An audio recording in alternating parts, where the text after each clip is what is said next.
नमस्कार। आज हम एक अहम मुद्दे पर बात कर रहे हैं जो हिमाचल और कश्मीर के सेब बागानों से जुड़ा है। जो जानकारी हमारे पास है वो ये बता रही है कि किसान एक अजीब समस्या से जूझ रहे हैं। जुलाई के बाद पत्ते वक्त से पहले गिर रहे हैं, उन पर कुछ दाग से आ जाते हैं और फिर फल का साइज भी छोटा रह जाता है। ये सुनने में आया है। जी हाँ, ये समस्या पिछले कुछ सालों से देखी जा रही है, खासकर बरसात के बाद। तो चलिए आज इसी पर थोड़ी गहराई से बात करते हैं। हमारे पास जो स्रोत हैं वो इशारा कर रहे हैं दो फंगल रोगों की तरफ। एक है ऑल्टरनेरिया और दूसरी मार्सोनिना, ये नाम है ना? जी बिल्कुल, अल्टरनेरिया लीव स्पॉट और मार्सोनिना ब्लॉच, ये फफूंदी से होने वाली बीमारियां हैं। अच्छा, तो आज हमारा मकसद है कि इन बीमारियों को ठीक से समझें और देखें कि इनसे निपटने के वैज्ञानिक तरीके क्या हैं। निश्चित रूप से ये दोनों ही फंगल रोग, जैसा आपने कहा, बरसात के मौसम में ज्यादा फैलते हैं और सेब की फसल को काफी नुकसान पहुंचाते हैं। देखते हैं कि हमारे स्रोत इनके बारे में क्या बताते हैं, कैसे पहचानें, क्यों फैलते हैं और उपाय क्या है। हाँ, सबसे पहले पहचान की बात कर लेते हैं। स्रोत बता रहे हैं कि पत्तों पर दाग आते हैं, पत्ते मुरझाते हैं और फिर गिर जाते हैं। क्या इन दोनों ऑल्टरनेरिया और मार्सोनिमा के लक्षणों में कुछ खास फर्क है? मतलब देखकर पता चल सकता है? हाँ, थोड़ा फर्क है। स्रोत बताते हैं कि ऑल्टरनेरिया में जो धब्बे होते हैं वो शुरू में छोटे होते हैं, गोल से भूरे रंग के। अच्छा, छोटे, गोल, भूरे। जी। और मार्सोनिना में धब्बे थोड़े बड़े होते हैं, फैलते हुए काले रंग के, और खास बात ये कि उनके किनारे हल्के पीले रंग के हो सकते हैं। ओके, काले धब्बे, पीले किनारे। हाँ, लेकिन नतीजा दोनों का लगभग एक सा ही है। पत्ते कमजोर होकर समय से पहले गिर जाते हैं, इससे पेड़ की ताकत कम होती है, फोटोसिंथेसिस पर असर पड़ता है और फल का आकार वो छोटा रह जाता है। अरे बाप रे, ये तो मतलब बागबानों की पूरी मेहनत पर पानी फेर सकता है। अच्छा, ये फैलते क्यों हैं? क्या वजह इनकी? स्रोत इसके कई कारण बताते हैं। सबसे बड़ा कारण तो है जुलाई अगस्त की बारिशें। नमी और ठीक ठाक तापमान इनके फैलने के लिए एकदम सही माहौल बनाते हैं। बारिश और नमी तो फंगस को पसंद है। बिल्कुल। दूसरा बड़ा कारण है बाग में गिरे हुए संक्रमित पत्तों का पड़ा रहना। अगर पिछले साल के बीमार पत्ते बाग में ही पड़े रहे तो फंगस उनमें जिंदा रहती है और अगली बरसात में फिर फैल जाती है। अच्छा, तो सफाई बहुत जरूरी है। जी। तीसरा कारण है पेड़ों का बहुत घना होना।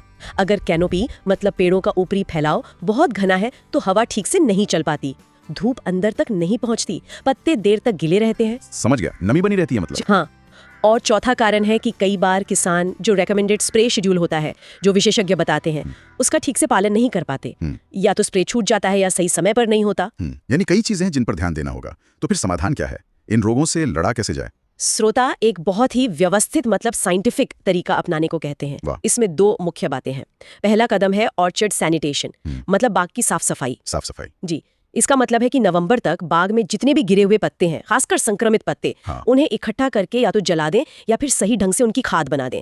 ये बहुत जरूरी है ताकि अगले साल इन्फेक्शन का सोर्स ही कम हो जाए। ये तो बुनियादी काम हो गया। और इसी में आता है पेड़ों की सही समय पर छंटाई, जिसे प्रूनिंग कहते हैं। गैर जरूरी टहनियों को हटाना ताकि हवा और धूप अंदर तक जाए। हाँ, कैनोपी मैनेजमेंट, बिल्कुल, ताकि पत्ते जल्दी सूखें। ये हुआ पहला हिस्सा बचाव का। ओके, सफाई और छंटाई। अब दूसरा हिस्सा क्या है? स्प्रे वगैरह? जी हाँ, दूसरा पहलू है एक सोचा समझा परखा हुआ स्प्रे शेड्यूल। स्रोत बताते हैं कि जो कृषि विश्वविद्यालय है, जैसे सोलन में YSPUHF या कश्मीर में SKUASTK और IARG दिल्ली, इन संस्थानों ने काफी रिसर्च के बाद एक स्प्रे कैलेंडर तैयार किया है। अच्छा, कोई खास दवाइयां बताई हैं? हाँ बिल्कुल, ये एक मल्टी स्टेप प्रोग्राम है।